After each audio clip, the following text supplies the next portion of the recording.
This call is being recorded. Peace, Tanya. Oh, Tab, peace. How are you? I'm doing good. You're the first person to join the call. We got a few people are going to join in as well. I think I'll give about a little bit over 5 minutes before we officially get started. Okay. All right. Okay. All right. Tanya, where are you? I'm in Atlanta. Oh, you in Atlanta? Yeah. Oh, I was just in your neck of the woods. I know, and congratulations. Well, thank you very much. Well deserved. Give thanks to the Creator. We had a great time. That's good. Yeah. So is that where you're from? Born and raised? No, I'm originally from New York, Queens, New York. Okay. And I'll be about How long you been in the dirty South? I've actually been in the South 17 years. I've lived in Atlanta 13. Okay. Well, you officially a Southerner then, 17. No, I'm still a New Yorker. Can't lose that. That's what keeps me abreast of things. Oh, man. Okay. Well, that's what's up. Are you originally from Texas? Yeah. Okay. Born and raised Fort Worth, Texas. Okay. Uh-huh. Born and raised. This is home right here. I lived in Oklahoma for a year. Really? I couldn't take it, though. I couldn't take it. Yeah, shoot. Oklahoma's dry. It is. Yeah. Dude, Texans, we just go up to Oklahoma to gamble and come home. You don't even spend the night. Go straight to the casino, hit 35, come straight back. Ain't nothing to do. Yeah, it was like, I don't know how people do it. Where about in Oklahoma? Lawton. Ooh, Lawton, Oklahoma. I've been to Lawton, Oklahoma. Yeah. Yeah. Oh, that was enough. The school. Is it an HBCU in Lawton? I think it's an HBCU in Lawton, Oklahoma. Really? Yeah. Wow. In the name escapes me. Langston. Is Langston in Lawton? I don't know. I believe it's Langston University. Peace and power. 817-507. How are you? I'm doing good. Who am I speaking to? This is Sylvia. How are you, Baba? Hey, Sylvia. How are you? I'm doing good. How about yourself? I am wonderful, waiting on this good information. Oh, well, we're just going to do a little study, and I'm going to give some. We're going to discuss some, and it'll be a give and take. All right, then. Yeah, it'll be a give and take. Sister Tanya's on the line with us as well. She's out of Atlanta. Tanya, this is one of my longtime friends and comrades here in Fort Worth, Miss Sylvia. How are you? Nice to meet you. Nice to meet you, too, sir. Yeah. So, Tanya, I see you have a business, Plus Size Wellness. Tell me about that briefly. Well, Plus Size Wellness, the basic point and purpose is to teach body acceptance, especially to our sisters that have curves in body, and the African woman and the divine feminine is voluptuous, or she has curves. So we teach the body acceptance and appreciation, but second, we also bring awareness to the fact that we have an epidemic in this country, just globally, but especially in this country, where they're killing us through obesity and through our not taking care of our bodies and through the foods. So we bring awareness to that part, too, that we have to embrace wellness.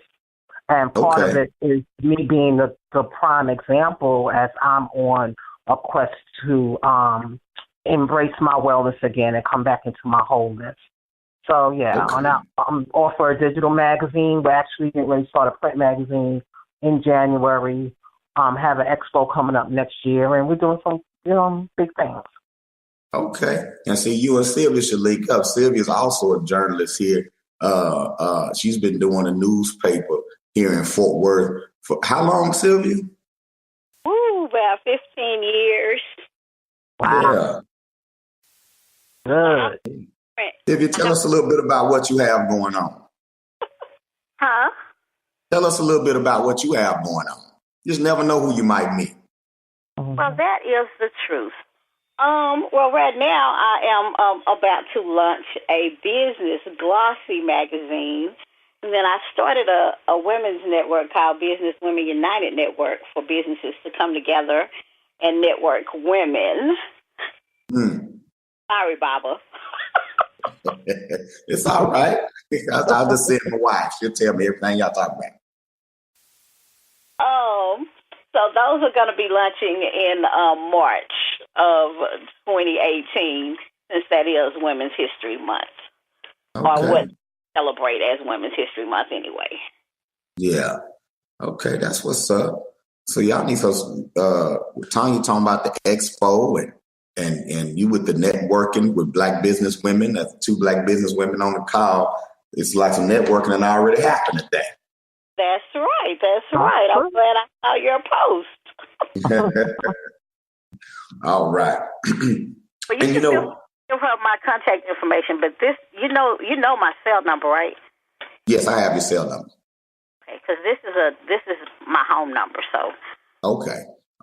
Well, yeah, I have your cell number. And I'll forward it. I'll link y'all up on Facebook through Messenger or something. Okay. So much. That'll be So great. I could continue to talk. Cause sound like I got 2 powerful women on the line here this morning. Well, I'm going to mute my call because I'm cooking and I don't want to be distracting to the call.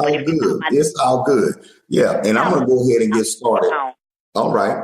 And before you do that, Sylvia, before you mute yourself, I have my little libation plant here. I like to pour libations, kind of remember our ancestors, those who came before us. Before I get started, who would you like me to pour libations for? Oh, of course, my mom, Sandra Duffy, my grandparents, who else has passed? My brother. Okay. And all of our ancestors, actually. I'll just include everybody. I say. Tanya, who would you like me to pour libations to? My mother, Lena Lorraine. Mm-hmm. My father, Thomas Day. My son, Derek Kelsey. And my niece, Deborah Lorraine. Ashe. And I like to pour libations for my mother, Alice Baker, my auntie, Billy McLean, and my father, Robert Parker. Ashe. And to all those who we have not named, but we certainly have not forgotten. Asheo. All right. Okay. All right. So, Sylvia, you can go ahead and mute your phone, listen in, and I'm sure we'll have others coming. I'm thinking that some people may be on Eastern time. Mm-hmm. So let me go into my message. I know I got a couple of brothers in the East here that, they'll end up calling in at 11. I'm not going to keep you long at all. But what I wanted to do today was to kind of, you know how when Thanksgiving come around, everybody's pro-Black. Now, I don't celebrate Thanksgiving. And I think sometimes people take that and don't necessarily get the historical context behind those expressions. I think sometimes it just comes off, okay, well, you're generally mad at white people, so that's why you're not celebrating Thanksgiving. Mm-hmm. You know what I'm saying? You're the Black militant, so anything that's the white man's holiday, anything that's white, you're not going to celebrate it, And so we kind of lose the historical context, right? And then it kind of becomes an argument over what's wrong with being thankful. What's wrong with family coming together and being thankful, you know? And of course, you know, no one's opposed to family coming together and being thankful.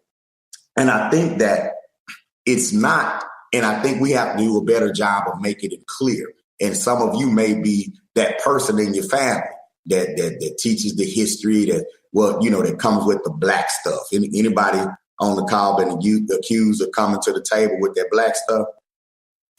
Yeah. Yeah, right. Right. And I think that we have to do a better job in crafting the conversation, because the goal is for us to come together as a people, to build institutions together, to start doing more business together, to trust one another. That's more of the goal. That's our goal, correct? I don't think our goal is just be like, I'm right, y'all wrong. I'm woke, y'all sleep. Y'all, and it seemed like some people kind of settle into that identity. I like to be the one that got the consciousness, got the information, and you're not really building nothing with it. It just kind of becomes your badge. Like with some people, their job is their badge, right? Some people, their relationship is their badge that they wear, their degrees. I know a sister that every time she get in an argument, you can be arguing over how much cheese going in macaroni. She mentions her college degree. You know, some of us just grab it. Some cats on the streets, they grab their neighborhood. That's their badge. I'll do so, mom. That's their badge. So it kind of happens in the conscious community too. We'll get this information, and instead of using it to empower, to build, or even to exact change in our own life to a great extent, it kind of just becomes more of our badge, something you flash when Black people do something that's self-destructive or something that's coonish, right? So I wanted to make a contribution in the sense that reminding us of some scholarship that was out there, that really breaks down why it's not the aspect of Thanksgiving where we gather with family and give thanks. What we're fighting is the image. What we're trying to get rid of is the example set forth as to why we celebrate on this particular day. We want to blow up the history behind it, not the history behind being thankful to see family, but the cultural attachment that this country has put on this particular day and the miseducation that comes along with it. Now, most Black folk I know, we really coming together just to be with one another. I ain't never been to a Black person Thanksgiving where mom and daddy was dressed up like pilgrims, and there was a reenactment in the living room of the first dinner with the pilgrims and the Indians. Like, do y'all really see Black folks getting into that part of it?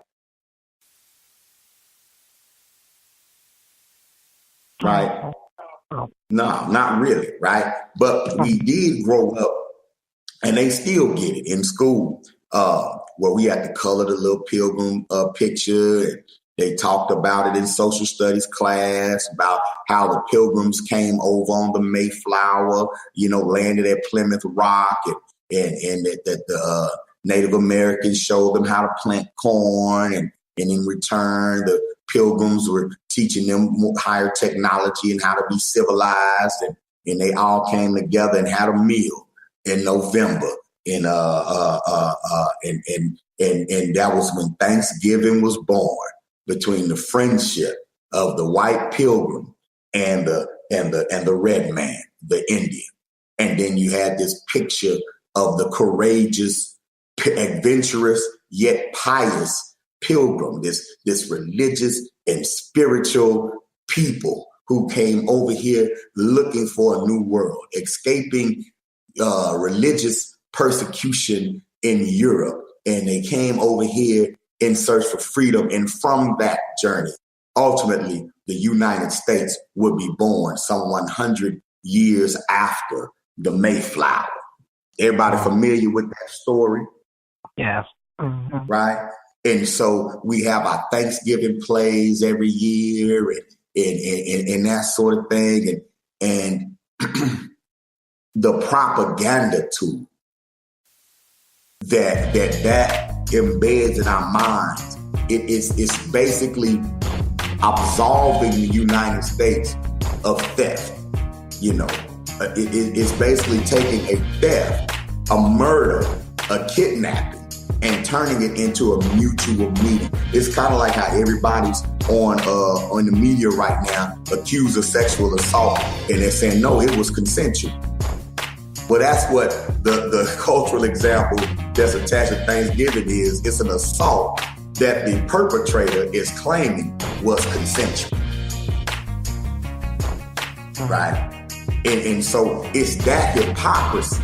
Is once we get the details on that hypocrisy that makes people have a disdain for the day. And then when you realize the impact that Europeans had on indigenous culture here, the amount of people who died, the amount of tribes who were wiped out as a result of them landing here, you have even more disdain. Now you feel like you're disrespecting those who were destroyed, who lost everything as a result of this story, And so it's the attachment of that story to this day that puts a stain on it. And that really, you know how they say, be careful who you sit next to? It's kind of like you sit, so by celebrating, even if we say it ain't about the pilgrims, it ain't about that, we have to understand how people will look and see, well, you know what? You sit next to the people who did. Everything the people who did this to our ancestors are doing exactly what you're doing right now and using the exact same terminology, Happy Thanksgiving, which that word is code for happy Thanksgiving. Is code for we're happy that our ancestors took this land. We're happy that our ancestors decided to enslave and murder indigenous people. That's code for them saying it. Now, when we say it, we as people who were their property and proxies, Johnny come lately to the game, right? We didn't determine the holidays. We just follow them. We use the same word, but we don't understand the same code. We're not necessarily happy that they took the land the way that they did. We're not celebrating a heritage in this country that stems from the clash or the meeting of the white man and the indigenous people here. Does that make sense? That's right. So since we're not celebrating that part, right, but we're still sitting in the car, we're in the back seat. Well, some might say we're in the trunk, but we still in the car with the people that are celebrating, right? So there has to be, in my opinion, a real distinction made. If we're going to keep the day, which I could think of various reasons why we should keep the day, as far as, us still working inside the system. So you can't get off until they tell you can get off. The children are out public school wise, that sort of thing. But if we're going to keep the day, we have to make sure that we establish a cultural distinction between what we're doing and what they're doing. I agree. And so I didn't want to make this a big thing, because on a personal level, I haven't been lecturing in a little while. I've been teaching the babies, but so I said, let me ease. I'm ready to get active in the community. I stepped back a little bit, so I'm ready to get more active. So I just said, let me sneak something in this morning. Okay. All right. So this is practice right here, All right. So let's do this. Now, I don't tend to be a uber historian. I'm a student of history. So the scholarship that we're coming from today is not directly from me. I'm a student. The scholarship is going to be coming from Dr. Ishaka Musa Barashango's book, African People and European Holidays, Book 1. All right? And in it, he breaks down the history of the pilgrim, because that's who we're going to kill today. I'm going to be in Arkansas this weekend. We're having a concert on Saturday called the Pilgrims Massacre. Every year I massacre pilgrims. So this morning, I'm finna assassinate the pilgrims. That's all I'm doing. You're going to still want to enjoy your family, do your thing, but boy, we finna assassinate some pilgrims. Is that all right? All right. All right, cool. So I have an ability to share a document on here, but I don't know if it sends it to y'all's email or not. But I'm able to pull this up. I think if you're using a laptop, you might be able to see it. If you're using a phone, you probably can't. But I actually have the book digitized, the full book. And if you don't have a book, I'm willing to email it to you today. I want to encourage you to buy the book, but I want to email you a free copy. Is that all right? Mm-hmm. Yes. All right. Yeah, so email me a copy. I got you, you know. And what's up, Shaquille? Black Power, brother. Black Power, I got the phone on mute because I got my son and all in the background. Doing your thing, brother. I know you're doing your thing. I just want I'm listening though. All right, cool. All right, so Yes, sir. African People and European Holidays, Book 1, written by a scholar. He's transitioned now. His name's Dr. Ishaka Musa Barashango. All right. If you haven't written any of his work, you definitely need to get it. All right. Powerful scholar, Ishaka Musa Barashango. And he acknowledges in this book that he gets a lot of his scholarship from one of the greatest African history scholars of all time, named J.A. Rogers, or Joel Augustus Rogers. All right. You get a chance to Google either one of these brothers. Dr. Ishaka Musa Barashango, which Ishaka Musa is just like it sounds, Ishakamusa Barashango, and Dr. Joel Augustus Rogers. We want to give them their props and their due as we get into what we're getting into. All right. So Thanksgiving, right? And what Dr. Barashango called it Misgiving Day. This is Misgiving Day, right? And y'all, as Black people, this day means something different for us than for other people. And I don't think some of us, we might not even know it because we've been deprived of our history. But for over 300 years in this country, we were chattel. That means we were property. We were bought, sold, indiscriminately. In other words, they didn't come in and say, okay, Brother Shaquille, we want to sell him. I can get $1,200 for him, but I don't want to split him from his mom. They ain't think nothing about that. They're going to snatch you out your mama's arms and sell you, or snatch you out your mama's arm and sell your mama. And you would never see your mother again, your brother again, your father again, your uncles again. So the Black family, we would become units on a plantation. It could be broken up at any time. And you talk about something that went on daily, consistently, for over 300 years in this country. The destruction, the breaking up, the fracturing of the Black family.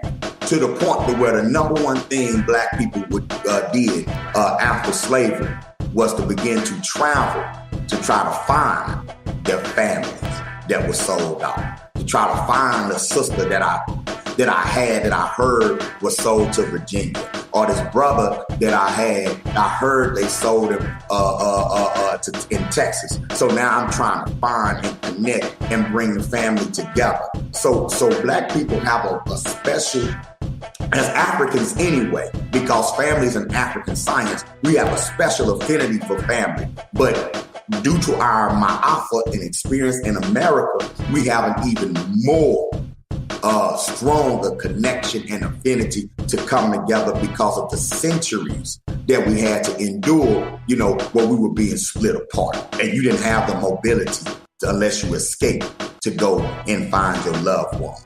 So when you put an opportunity on the calendar for us to come together, that's what we do. I know some Black families can't stand each other, but on Thanksgiving Day, Christmas Day, they come together. And they know they're going to fight when they get there, but we still what? We still come together. So it takes on a deeper meaning with us historically than ain't about the pilgrims. It's more about the ability to come together than anything else for Black people, right? But at the same time, because we want to be accepted in America, we allow our children, we allow ourselves to get caught up in the Thanksgiving story. We don't challenge it. We don't fight it. We just there. We accept it. We expect our children to accept it. I was expected to accept it. You were expected to accept it. And so you come away from this thing, not just thankful that your family came together, you thankful for white people. They make you thank them on Thanksgiving by interjecting themselves into the story, you know, and how you get enslaved by people for over 300 years and end up owing them things. It boggles my mind. But somehow they tend to interject, like Donald Trump did with LeVar Ball now, you know, tell me thank you. All right? So we celebrate Thanksgiving Day. Us celebrating Thanksgiving is just like the Jews celebrating the German holiday. You know, a Palestinian celebrating the Israeli holiday. You know, us celebrate the abused celebrating the abuser's birthday. You know, so it doesn't make sense that we would cling on to that story. Now, who were the Pilgrims, though? Who were these people? Now, the so-called Pilgrims, and Pilgrim was a nickname that these white folks got from the Dutch because they were fleeing persecution in England. And this was during the 1500s on into the 1600s where this movement began. At one time, y'all, and we're going to give a brief background of white folks' history. At one time, all of Europe was pretty much controlled by the Roman Catholic Church. There was no such thing as separation of church and state, that sort of thing. The church basically controlled the whole thing, right? And so there was always an uneasy relationship between kings and queens or monarchies in Europe and the Pope and the church, you know, and so because if a king or queen wanted to do something, they had to get approval from the church. Now, we're talking about a very dark time in European history. They are fresh out of the Dark Ages, right?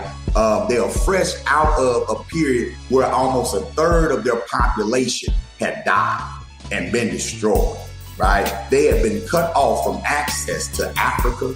They had been cut off from access to Asia, and they were literally roped in the caves of hillsides of Europe until the outside world decided to come in and attempt to civilize Europe once again, i.e. the Moors, who went into Spain and brought Spain out of the Dark Ages. It took them 700 years, but they brought Spain out of the Dark Ages. They brought public baths to Spain because Europeans didn't believe in bathing. And as a matter of fact, the belief in bathing didn't take hold for centuries. All right. They brought learning, higher sciences, alchemy to Europe. Unfortunately, they brought gunpowder and weaponry, weapon making to Europe as well. But they also brought spiritual systems, philosophy, that sort of thing. So Europe is fresh out of the Dark Ages. Columbus has not long so-called discovered the new world that an African Moor showed him where it was, because Africans have been coming over here for centuries, right? And so, but now word has gotten back to Europe about this land across the ocean, full of people and gold, full of slaves and gold, right? Full of resources and riches. And so people want to get here, okay? Now, the whole Pilgrim movement, so to speak, began what's called the Protestant Reformation. Basically, what had happened, Europe had entered into the Atlantic slave trade. It had gone into a war. Like I said, it killed over a third of the European population, called the 30 Years' War, right? And the Protestants grew up out of this war. Okay, the Protestants is basically one group of crackers saying we don't want to worship Christ the way this other group does, and they broke away from the Catholics and what touched it off, they basically attacked some Catholic people inside of a castle in Prague, Bohemia, and threw them all out the window, right? And this touched off the 30-year war, bloody war in Europe. So the Pilgrims, they didn't come out of no peaceful thing. They came out of one of the bloodiest wars in the history of humankind, the 30 Years' War, which was an all-European war where the Protestants came up out of Catholics, okay? So this was the beginning of what they call a Protestant Reformation, even though the Roman Catholic Church remained in power. Well, basically everything came to the head when Henry VIII of England wanted to divorce his wife and marry somebody else. He got him a little old young thing. He wanted to drop his wife and marry a side piece. Well, the Roman Catholic Church wouldn't approve of that. So Henry VIII basically broke away from the Roman Catholic Church, established the Anglican Church or the Church of England, right? And basically took over. And it was a church that basically he ran. Then you have people to succeed him, right? People like Bloody Mary, which y'all heard of Bloody Mary before, right? The drink. And then we played the game Bloody Mary. Bloody Mary was actually an English queen named Mary Tudor. She was the daughter of Henry VIII, okay? And she came to the throne, but she was a Catholic. But even as a Catholic, she was cool with the Protestants, right? But the thing about her, if you crossed her, she didn't play no games.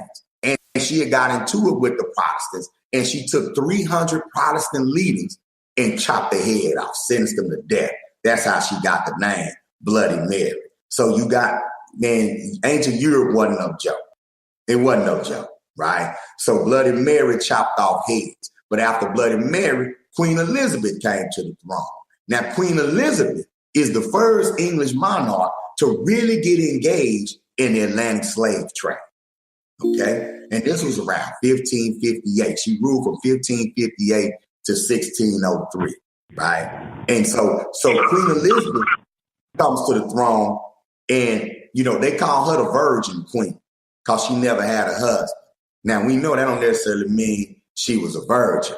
She just never got married. Queen Elizabeth was also known as the cleanest woman in all of England because she bathed twice a year. I'm just going to let that sit and sink in for a second, okay? These are a very savage and uncivilized people. Now, they know how to wear clothes. They know how to speak. Yes. What's up? Okay, I thought he had a question. Okay.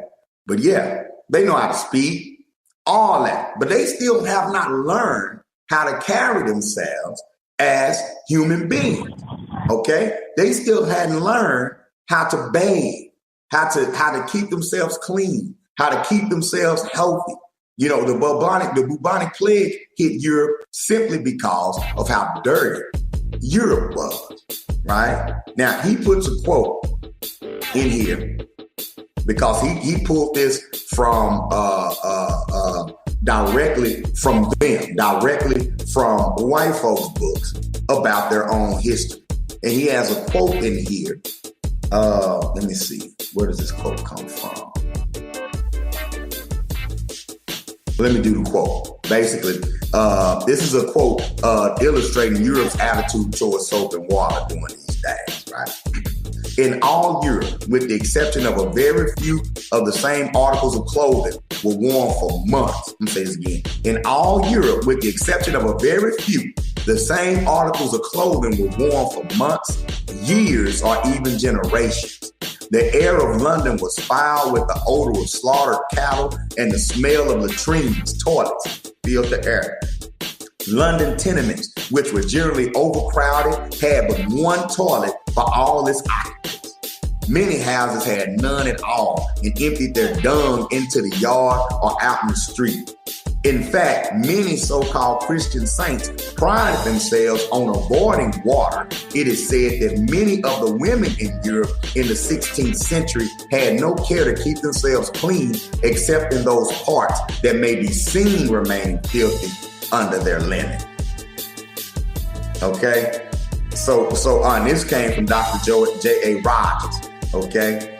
He also noted that European monarchs often lived in the filth and squalor of their dirt floor castles and crude windowless huts, while Africans, for whom bathing was a part of our religious ritual, was living in the splendor of prosperous and enlightened Sudanese empires with an abundance of candles to light the windows of many homes. In East Africa and Asia, the followers of Islam were reported by many travelers to have the most splendid bathhouses in the world. At this time in Southern Africa, lived the hygiene-conscious Nguni people. And in the Far East, the ritual bathing followers of the Black Buddha.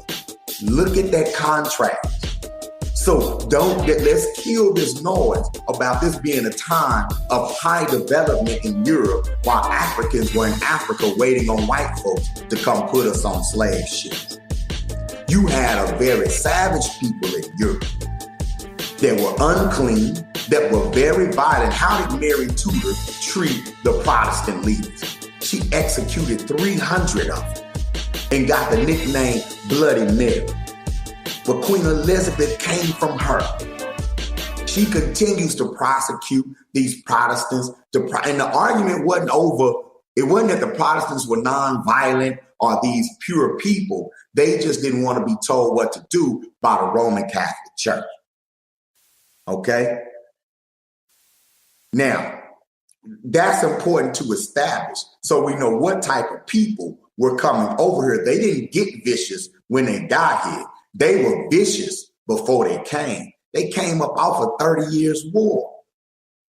That makes sense, y'all? So we know these ain't no kumbaya meditating people that's about to come to America. That's not what we're dealing with. Now, after Queen Elizabeth died, King James came to power. King James was more vicious than Elizabeth and Mary Tudor combined. And you know about King James, we call him the Bible man because the most popular version of the Bible that we use is called the what? King James Version of the Bible. Well, this is that King James who ruled England from 1603 to 1625. And this is the King James was so gangster and so intolerant, right? That you wasn't going to live if you weren't following the Church of England. And you got to understand, this wasn't about different people who love Jesus in a different way. This was only about power. During those days, you know, the masses of the people wasn't even allowed to read, let alone, you know, didn't go to school. They wasn't allowed to read. And in the church, the only person that had access to the Bible, the only people were the aristocrats and the theology, the priesthood. So whoever controlled what God said controlled the whole country. Religion was just an instrument to control the people. These weren't pious people. Matter of fact, King James is known to have had affairs with his mother. He was known to sleep with animals. He was a very decadent and nasty man, violent man. He was not a Christian at all in act, but politically he was. And what he did to solidify his power was that he authorized, or he basically paid the Church of England to authorize him to offer a translation of the Bible. The reason why we embrace that is because it's this Bible that was on the slave ships that brought our ancestors to America. And it's this Bible that these Protestants who had to run away from King James, they still held on to the King James Version of the Bible. Does that make sense? So around 1620, 5 years before King James' reign is up, the Pilgrims decided to migrate, to the New World. All right. Whereupon arrangements were made with some English merchants who advanced them some money with the stipulation that once the Pilgrims settled in America, they would in turn provide the merchants with the necessary services and furs needed to enhance trade. So the Pilgrims made a deal. Get us over here. We're going to, get furs and we're going to do business. They set sail from Southampton, England in two ships, the Speedwell and the Mayflower. Now, because the Speedwell was unseaworthy, when they both set out, both ships first returned to England, in dock, right? But then they set sail again. They had 41 passengers, their families, 15 male slaves. In all, there were 102 people. After a stormy voyage of 66 days, the Mayflower dropped anchor near Cape Cod, Massachusetts. This where it gets good. Before disembarking, the 41 men aboard met in the cabin of the Mayflower, drew up and signed an agreement which later became known as the Mayflower Compact, and the 41 signers of this agreement are the so-called Pilgrim Fathers. On December 26, 1620, the Pilgrims went ashore, fell upon their knees, and then fell upon the original people. According to American tradition, the Pilgrims, upon disembarking the Mayflower, stepped upon a large rock, and they call that rock Plymouth Rock. Now, the first winter here was a severe winter. Many of them died. Okay, they built crude huts. They were only eating what they could catch in the water, like shellfish. They had water, right? But they wasn't good at hunting. They wasn't good at planting and farming, and it was wintertime when they got here. So wasn't nothing growing, right? Plus you had these indigenous people still checking you out. So that first winter was harsh. They was kind of hiding, laying low. In the spring, right, the indigenous people came out, right? And they, by this time, some of them had learned to speak English and that sort of thing, and they began to teach these white folks how to survive. Right? They began to teach them how to plant, what to plant, how to plant corn. Basically taking them under their wing as brothers, saying, we got you. Now, I know they like to say this was the red man, but it wasn't just red people. It was brown people and black people here at the time as well. Okay? Now, July 30th, 1621 was the original day set aside for the celebration of the survival of the colonialists through the first winter, right? In that autumn, Governor Bradford of Massachusetts issued a proclamation calling for a Thanksgiving celebration feast, right?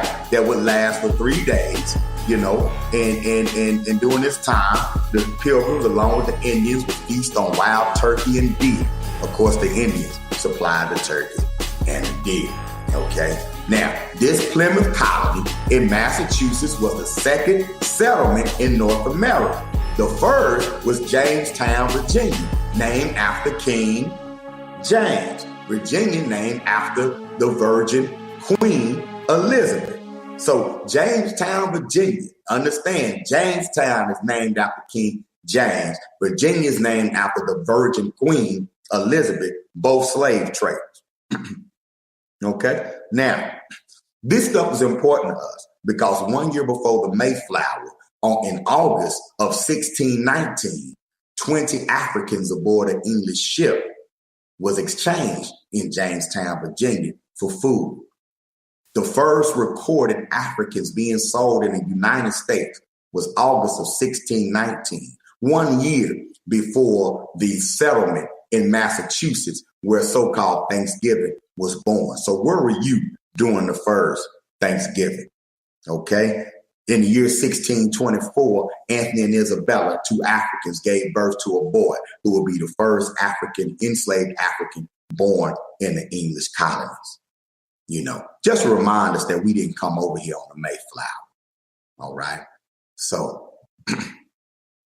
here we go. Now, we talked about the idealized image of the Pilgrims, how they were looked at as this solemn and pious people. Well, let's go to the scholarship and see what they say about that. There's a lot of propaganda, cartoons, whole 9 yards, right? But there's a book, J.A. Rogers, Africa's Gift to America, right? Where he actually talks about African contributions in America, and in contrast, talks about how the Pilgrims almost didn't even survive, right? Now, let's see here. The mental state of the Pilgrims, okay? It says here, 44 of the Pilgrim Fathers died in their first winter in America, and Governor Bradford said of the survivors, scarce 50 remain. and of these, only 6 or 7 were sound persons. Now, this is out of the annals, out of the diary of Governor Bradford himself, right? After that first winter, 44 of the 102 people, 44 of the Pilgrim Fathers died in the first winter. And then the 50 that remained, only 6 or 7 of them wasn't crazy. George Thorpe, a highly educated columnist, thought, however, that despondency was the real cause. He said in 1621, more do die here of the disease of the mind than of the body. So according to them, in this settlement where Thanksgiving was born, the Pilgrims had already gone crazy after the first winter. Almost half of them were dead, and the rest was plumb crazy. Say 6 or 7 of them might have still had their faculties about it, right?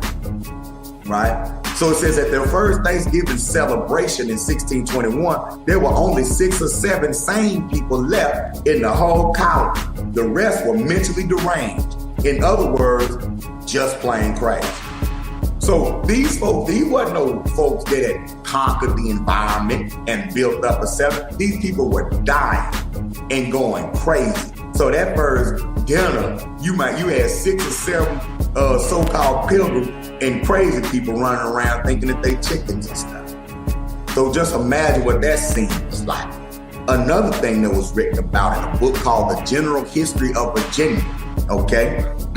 Captain John Smith, who lived from 1580 to 1631, and we remember him from the Pocahontas propaganda. Well, he wrote in his journal, so great was our famine that a savage we slew and buried, a savage being an indigenous person. The poorer sort, which were most of them, took him up again and ate him. And so did divers one another, boiled and stewed with herbs, right? A diver is a cadaver, right? So cannibalism set in this first Pilgrim colony. They were known for eating people, y'all.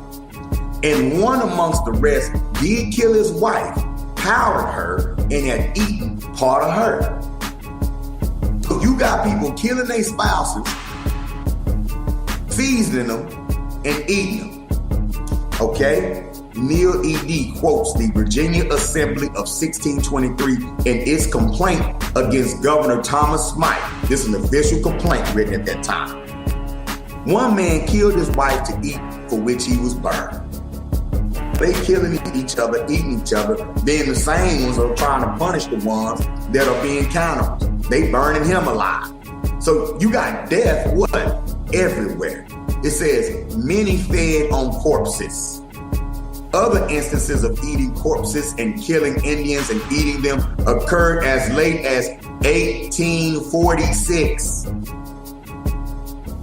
This is significant because one great charge against us is that our ancestors were cannibals. Y'all, we don't come from cannibals. They come from cannibals. These early families that they pump up as the early founding fathers of America, the true pilgrims. These folks was, number one, savage when they got here. They came from a violent place. Number two, it just got worse once they were here because they were starving. They turned to eating one another. It took a select few to hold this thing together to survive. And if it wasn't for the exploitation, the enslavement of African people and indigenous people, they would have died. All of them would have died off. They had other issues with pilgrims. Other reports from that Virginia Assembly. Even the early pilgrims of New England, though very pious, in other words, they went to church a lot, right? Or at least were forced to appear so, weren't all that hardworking, very desirable characters we have been led to believe. Governor Bradford, writing in 1642, it's just 20 years after the first Thanksgiving, of the severity of the punishments in his colony said, and yet all this could not suppress. He's saying in spite of burning folks alive, all of this could not suppress the breaking out of sundry notorious sin, especially drunkenness and uncleanliness, not only incontinence between persons unmarried, that means folks getting it on regardless of marriage, for which many, both men and women, have been punished sharply, some married persons, but that which is even worse, sodomy. Sodomy in those days, y'all, and it means the same thing today. That's anal penetration. They're talking about homosexuality. Nevertheless, Mayflower ancestry is still considered the highest in the United States. So the highest ancestry in the United States is the bloodline of sodomites, drunks, and religious hypocrites. These are your pilgrims. These are your blue bloods. These are the cream of the crop of white society in America. That's who they come from. I like when Trump say crime is out of control in the black community. Then the white boy go and shoot up a church. Then the white boy go and shoot up a concert in Vegas. This is their legacy. No matter what laws they put in place, no matter how they dress up as Christians, you got the cracker running for the Senate that likes to sleep with little girls. How many times have you seen a pastor that preaches against homosexuality and then like Haggard years ago? You know, they preach against and turn around. He was hiring little boy male prostitutes the whole time. They know how to appear one way and be what? Another. And that's what a pilgrim symbolizes. That's what a pilgrim is. Okay? There were other instances about people. They like to call us lazy, right? There are other instances about pilgrims and white folks and how they were dealing with the indigenous people. Say the Indian, to whom hospitality was a creed, welcomed the whites at first, but soon found that they had but one idea: loot. One of the first acts of the Pilgrim Fathers on touching American soil was to steal corn from them, from the savages. Now you hear with these people who are civilized, who are welcoming you in, and you stealing from them while calling them savages, right? And they declared that they had no rights, that a Christian European was bound to respect. Had the Pilgrims touched some European shore and seen baskets of corn, they wouldn't have called it. That would have been called theft. But because they were stealing from non-Europeans and what they deemed non-Christians, they considered everything's okay, which is another dangerous aspect of European culture. It teaches that anything different from us, the rules don't apply. And the Pilgrims believed that. You could rape an indigenous woman. It's not rape because she's not a Christian. You still a Christian, even though you're raping. You can murder, you can enslave, you can shoot Trayvon Martin. You still going to heaven. You good because he's an African and they have no rights that we are bound to respect. They only look at the benevolence or the niceness or whatever they show us as spiritual benevolence on their part. And they feel like we should be thanking them eternally for the little thing that we have, because in their heart of hearts, they believe we should all be kids or we should still be their slaves. And that's the legacy of the Pilgrims. So when you look around in society today, you see a lot of Pilgrim-like behavior that's still here. Violence. And sex and violence is the foundation of American culture. And when we get caught up in this same behavior, not just on the holiday, but in our everyday, the sexual perversion of the European, there is no significant history of homosexual behavior in Africa beyond areas that were influenced by Europeans and Eurasians. That's a fact. It's a cultural behavior that we picked up from our interactions with them. Well, they brought it to America with them. Many of our people were kidnapped, brought here, and engaged and bought and sold as sex slaves with them, the children of the Pilgrims. Y'all remember that Christopher Columbus wiped out a whole people in Haiti, the Taino people. Remember that they brought Africans over here in chains and whips and made us and forced our ancestors to build this nation for them. They've never been a truly righteous people or people that sought righteousness. So it's important that we understand that these were not heroes. These were not brave men and women. These were insane savages that had no business being allowed to populate the world. Any questions, comments, or concerns?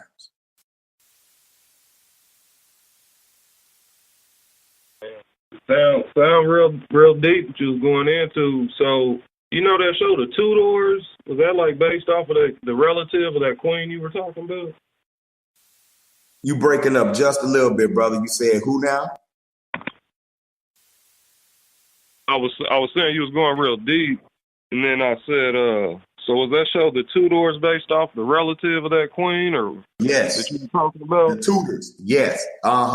Yes. Because she was originally hold on one second. Let me go back to it right quick. She was originally,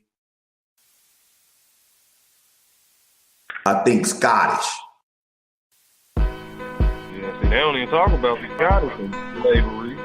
You don't really hear that connection, Scottish and slavery.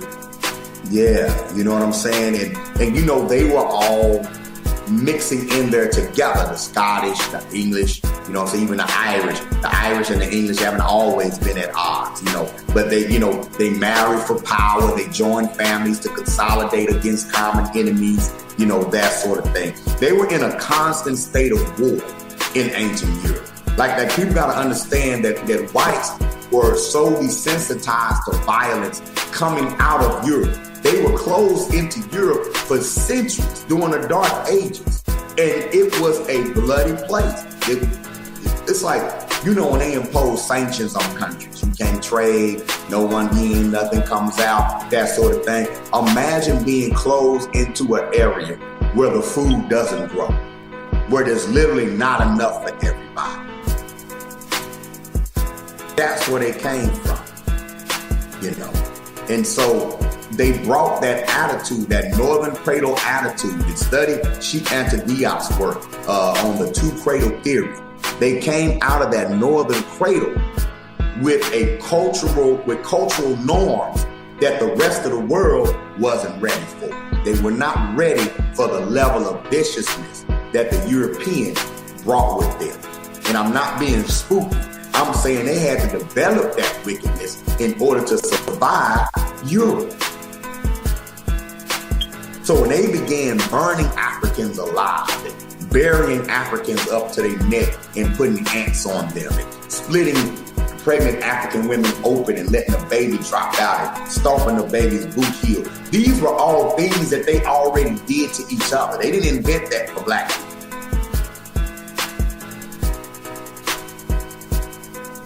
So the Pilgrims brought this with them. And what trips me out is the cognitive dissonance that they have. How they're able to separate what the religion says that they're supposedly representing from the ramifications of their actual behavior. And when you run into people who don't have that scheme, people who believe that our spiritual system and how we live are one and the same, and that violating it means certain death. Violating it throws nature out of whack and hurts everybody, you know. So when you run into people who say, no, there's a certain place we won't go, well, you have an instant advantage in war in the sense that there's no place you won't go. There's nothing that you won't do. You have no limitations. You know, in England during the Dark Ages, it was very common to drink from a human skull, to drink human blood from a human skull. This is who you're dealing with. These are the people that you're dealing with, coming out of those type of conditions. So that pilgrim in that little black and white short set with that hat and them black shoes and with that buckle on it, he don't exist. Right, like that pilgrim picture they show in the school. Yeah. It's like fantasy, you know. Yeah. What they Yeah. Just the same. Exactly. Propaganda. And it was like, where his wife at? He probably ate her.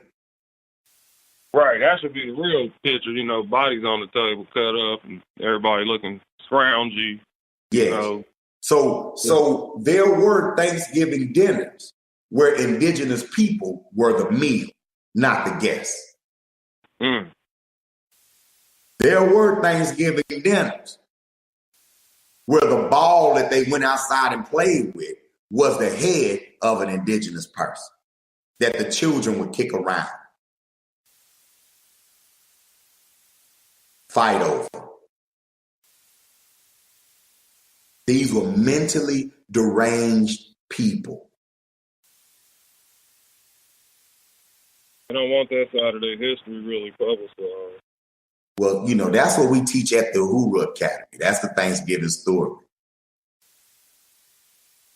Everybody needs to hear that. That we teach. And then we do a lot of time, we talk about the Haitian Revolution during Thanksgiving. If you want to talk about something that happened that's inspiring, that sparks gratitude, talk about the Haitian Revolution, the only time in human history that an enslaved population overthrew their enslavers and took over the country. The first independent Black republic in the Western Hemisphere, a successful revolution. So if we want to attach a cultural story to our day of thanks, my opinion is that you attach the Haitian Revolution. That's the best thing ever happened to Black people in the Western Hemisphere. How was that 1804? Oh, brother. That's a must-have documentary, 1804. That is a must-have. They did a great job of going to Haiti and talking to the African-Centered historians and scholars in Haiti. And they tell their story better than anybody else could tell it. Hey, my students in here like, ooh, I want to be Mackendal. Mackendal and Duddy Bookman and Cecilia Fatima and Toussaint L'Ouverture, Jean-Jacques Dessalines. They talk about African spirituality, Yoruba, Udon, and how they were used as tools. Oh, they break it down, man. It's a great documentary. I recommend that to everybody during the so-called holiday season. I'm thinking about hosting a video conference. I have an app called Zoom where I can actually have people come in and we can watch it together and discuss it via video conference. Would y'all be interested in something like that? Hell yeah. I think I'm going to get a conference. Yes, sir, I would. Okay, cool. I want to set that up. Another one I want to watch together as a family is Black Friday, the remix. And it's a documentary talking about our money habits as Black people. Our spending habits, our saving habits or lack thereof, our attachment to American consumerism, which is another thing, man, that the Pilgrim story, all that is just gassing you up to go get that money back. Gassing you up to go spend that money. It's that time of year.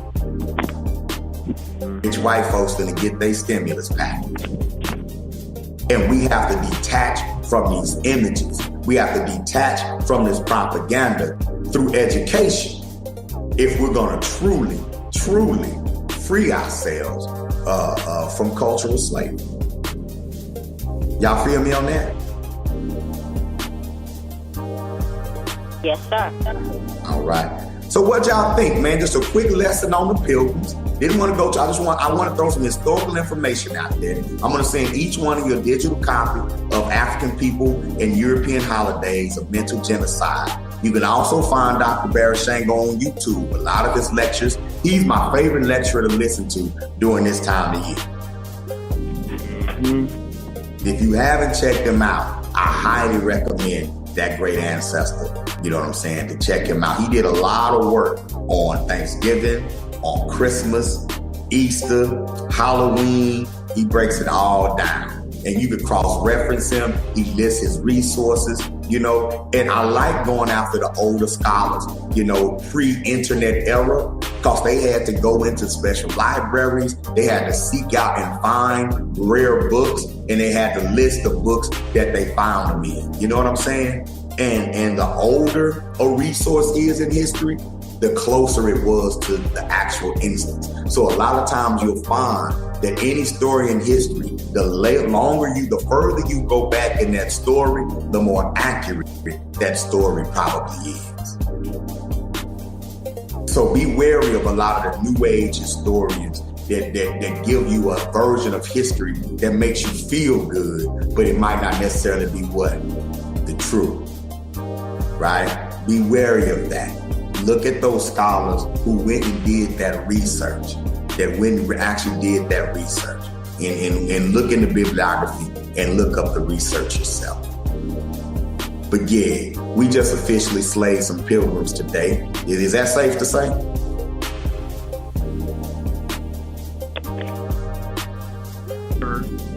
Okay. I think it's safe to say we slayed some pilgrims today. When you with your loved ones today, if anybody bring up a pilgrim, destroy that pilgrim. Don't let that pilgrim back.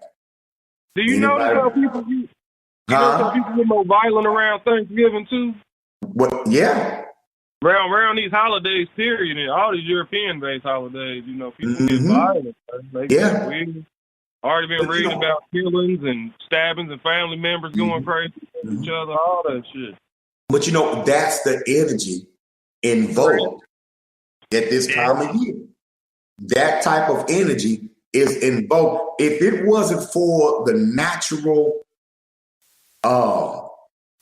peaceful and harmonious energy that we put on top of this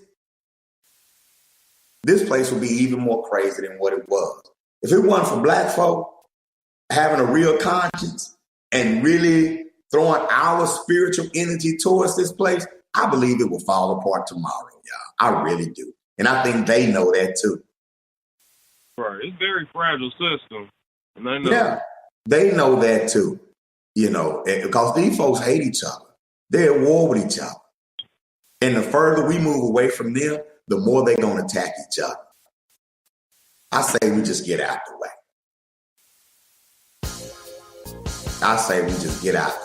Start doing more of our own thing. We will be celebrating Kwanzaa as well. I'm going to do some stuff. We got some stuff in the kitty, y'all. And I'll keep you guys informed about what we got going on. But on the immediate this weekend, we'll be in North Little Rock, Arkansas for the Pilgrim Massacres concert and dinner on November 25th. Check my page for information about that. We're also going to be down there for Black Friday at the Harambe Market. The Harambe Market is having a Black Power Friday sale and a 3-day Black Business Expo. And that's in North Little Rock as well. And I'll be lecturing there on Sunday at 11 a.m. At the Harambe Market in Little Rock, Arkansas. I'm going to see if I can set up a live video feed for the lecture. If I do, I'll let y'all know. Check it out and show some support. Also, please continue to support the Uhuru Academy. You can go to uhuruacademy.com and make a donation. We're happy we just had a successful Facebook fundraiser that allowed us to raise enough money to offer a full scholarship to Denisha Craig. She's a daughter of Miss Jacqueline Craig, a sister who was viciously attacked by the police last year. I don't know if y'all saw it. It made national news. Her son was choked by a white neighbor. She called the police, and instead of arresting the white neighbor, the police officer told her to teach her son not to litter. And when she got upset, he tased her and her daughter and arrested them. After that, of course, she's been in the news, and all the preachers stepped up and said, got to get rid of police brutality and all of this. But in the meantime, the daughter was traumatized, ended up running away from home, dropped out of school. 3 more of her children dropped out of school because they couldn't handle the scrutiny, fighting in school, that sort of thing. So we got them sponsored to enroll in the Uhuru Academy. So she has 3 of her daughters starting with us on Monday. And of course, we got to keep the lights on. So the community is stepping up to help us subsidize it. So Miss Craig won't have to come out of pocket at all. So just want to give y'all some positive news today as well. So, hey, enjoy your day. Enjoy your family.